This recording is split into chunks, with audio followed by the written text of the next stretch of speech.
ایک بزرگ تھے، یہ نہر کنارے وضو کر رہے تھے تو کئی دنوں کے فاقے تھے۔ کیا دیکھا کہ پانی کی سطح پر بہتا ہوا ایک خوش نما سیب آیا تو اشتہاق غالب ہوئی، اس کو پکڑا اور کھا لیا۔ جب کھا چکے تو پھر خیال آیا یہ تو میرا تھا ہی نہیں، یہ تو مال لقطہ تھا، تو میں نے اس کو کھا لیا، اب اس کا مالک کیسے ملے؟ جس سمت سے پانی آ رہا تھا اس سمت سفر شروع کر دیا۔ کئی دنوں کی مسافت کے بعد دیکھا کہ ایک باغ ہے جس کی شاخیں اس پانی کی طرف لٹک رہی ہیں۔ سمجھ گئے کہ یہیں سے گرا ہوگا اور میں نے کھا لیا۔ خیر باغ میں پہنچے، مالک سے ملے، کہا کہ یوں میں نے ایک سیب کھا لیا ہے اور میرا غالب گمان یہ ہے کہ اس باغ کا وہ سیب تھا، تو میں معافی مانگنے آیا ہوں، یا پھر بتائیں کہ اس کا ہرجانہ کیا ہوگا۔ جب مالک باغ نے یہ بات سنی، وہ بھی صاحب نظر تھے، سمجھ گئے یہ تو کوئی در یگانہ ہے، یہ تو کوئی گوہر یکتا ہے، تو تیور بدل لیے۔ کہا ایسے تو نہیں معافی ملے گی۔ کہا حضرت کیسے ملے گی؟ کہا 12 سال تک میرے باغ کی گوڈی کرنا پڑے گی۔ اللہ اکبر، اور ایک شرط اس کے علاوہ ہوگی۔ کہا ٹھیک ہے، میری غلطی تو معاف ہو جائے گی نا۔ 12 سال تک باغ کی گوڈی کرتے رہے۔ ایک دن فرمانے لگے وہ صاحب باغ جو تھے کہ سیب توڑ کے لاؤ، مہمان آئے ہیں۔ تو وہ سیب توڑ کے لائے تو وہ کچے ہی تھے۔ تو کہا تم 12 سال ہو گئے ہو سیبوں کے باغ میں رہتے ہوئے، تمہیں پتہ نہیں کہ کچے سیب اور پکے سیب کیسے ہوتے ہیں؟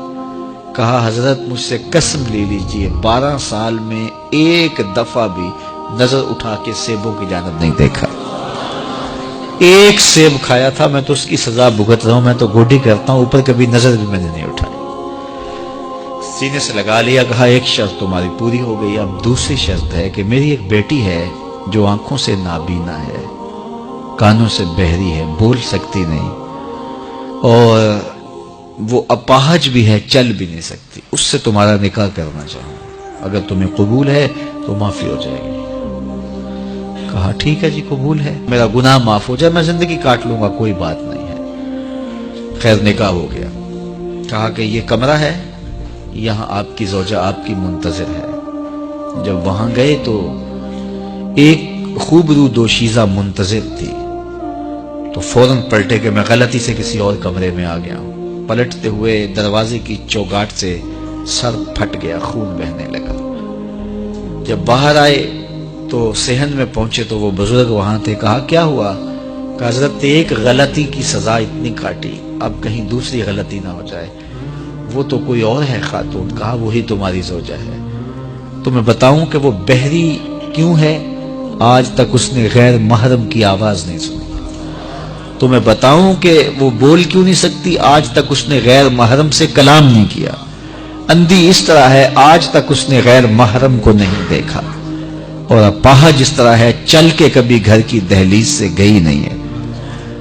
تو اس خاتون کا جب نکاح ہوا اور پھر ان سے اللہ نے ان کو ایک بچہ دیا جس کا نام ہے الشیخ عبد القادر جیلانی۔ جب ماں باپ اس طرح کے ہوں تو بیٹے اس طرح کے ہی ہوتے ہیں۔ باپ کا لقمہ پاک اور ماں اپنی آبرو کی کیسی محافظہ، پھر در یگانہ اور گوہر یکتا جو پیدا ہوتا ہے وہ دین کی احیاء کرنے والا ہے، دین کی مردہ قدروں کو نئی زندگی دینے والا ہے۔ حضرت ملا علی قاری لکھتے ہیں کہ حضور غوث اعظم جب مجلس واعظ کرنے بیٹھتے تو 70 ہزار کا اجتماع آپ کے مجمع میں ہوتا، اور عمومی طور پہ اللہ کی رحمتوں کے حوالے سے بات کرتے، اور جس دن آپ اللہ کے قہر، غضب اور جلال کی بات کرتے کئی جنازے اٹھتے۔ یہ آپ کی گفتگو کے اندر عصر کا رنگ اور شیرینی تھی۔ اللہ اکبر۔ تو باپ دیکھیے کہ رزق کے معاملے میں کتنا محتاط ہے، اور ماں دیکھیے اپنی عصمت کی کتنی حفاظت کرنے والی ہے۔ مائیں بچوں کی تربیت کرتی ہیں، ماؤں کے ذریعے سے پاکیزہ صرف بچے جنم لیتے ہیں، تو لہٰذا ماؤں کو اچھی تربیت کا حامل ہونا چاہیے تاکہ وہ آگے اچھی تربیت خود کر سکے۔